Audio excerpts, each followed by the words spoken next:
मध्य Asia के Mongolia नामक देश का वातावरण इंसानी जिंदगी के लिए बेहद कठिन माना जाता है।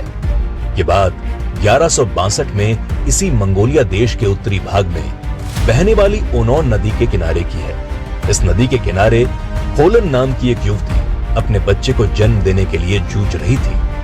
दरअसल होलन मंगोलिया के इस उत्तरी भाग के हवा पानी से अब भी बिल्कुल अनजान थी। होलन का जन्म जिस इलाके में हुआ था वो अपने हरे भरे घास के मैदानों के लिए जाना जाता था और वहां गाय, घोड़े, बकरी और भेड़ें बड़ी मात्रा में पाई जाती थी। होलन खूब गोश्त खाकर और दूध पीकर बड़ी हुई थी, लेकिन मंगोलिया के उस उत्तरी हिस्से में उसको खाने पीने के लिए ये सब नहीं मिल रहा था। उसे अपनी जिंदगी का गुजारा शिकारियों वाला खाना खाकर करना पड़ता था।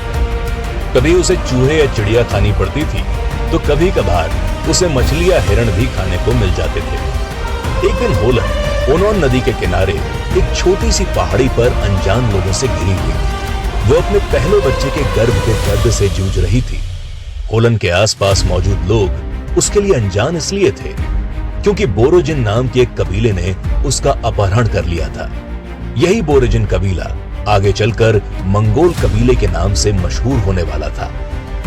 होलन के माता पिता ने उसकी शादी मर्किड नाम के कबीले के एक लड़के से की थी, लेकिन जब वो लड़का होलन को लेकर अपने कबीले की ओर रवाना हुआ तो उनका अपहरण बोरोजिन कबीले के येसुगी ने कर लिया। होलन ने तब अपने पति की जान बचाने के लिए खुद को येसुगी के हवाले कर दिया और इस तरह वो मंगोल कबीले में शामिल हो गई। इसी कारण अपने पहले बच्चे को जन्म देते वक्त वो खुद को अनजान लोगों के बीच घिरा महसूस कर रही थी।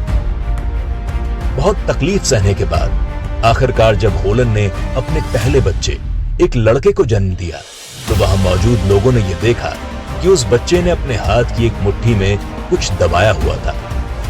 होलन ने थोड़ा घबराते हुए लेकिन बेहद नरमी के साथ अपने बच्चे की उंगलियों को एक एक करके खोला ताकि वो ये देख सके कि आखिर वो बच्चा अपने हाथ में कौन सी चीज लेकर इस दुनिया में आया है। होलन ने जब उसकी मुट्ठी खोली तो ये देखकर वो हैरान थी कि लड़के के हाथ में खून का एक काला थक्का दबा हुआ था।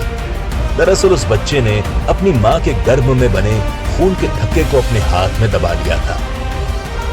होलन के पास मौजूद कबीले के लोगों ने जब बच्चे के हाथ में खून का थक्का देखा तो वो सभी परेशान हो गए, क्योंकि कबीले के लोगों के हिसाब से ऐसा होना बदकिस्मती और अमंगल की निशानी थी। मगर उस वक्त ओनोन नदी के किनारे पहाड़ी पर मौजूद लोगों में से किसी ने भी ये नहीं सोचा होगा कि यह बच्चा केवल कबीले की ही नहीं बल्कि पूरी दुनिया की किस्मत बदलने वाला था। होलन का अपहरण करने के कुछ ही दिन बाद येसुगी तातार कबीले के खिलाफ एक मोर्चे पर जंग लड़ने के लिए चला गया था। उस जंग के दौरान येसुगी ने तेमुजिन उगे नाम के एक योद्धा की हत्या कर दी थी। येसुगी जब अपने बेटे के पैदा होने के बाद कबीले में वापस लौटा तो उसने अपने नवजात बच्चे का नाम तेमुजिन रखने का फैसला किया।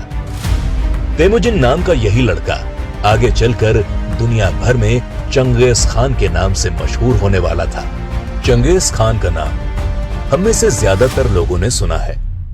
मंगोलिया के दूर दराज के मैदानी इलाकों के इस कबीलाई लड़ाके का नाम हमारे मुहावरे और कहानियों में अक्सर सुनाई पड़ता है। लेकिन चंगेज खान का संबंध केवल हिंदुस्तान की कहानी और किस्सों से नहीं है, बल्कि चंगेज खान की जिंदगी में हिंदुस्तान एक बेहद अहम स्थान रखता था।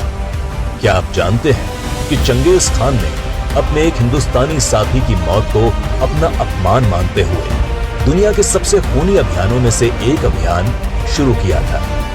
क्या आप जानते हैं कि चंगेज खान खुद हिंदुस्तान की सीमा पर मुल्तान शहर तक पहुंच गया था, लेकिन हिंदुस्तान पर कब्जा करने के अपने सपने को भुलाकर उसे वापस लौटना पड़ा।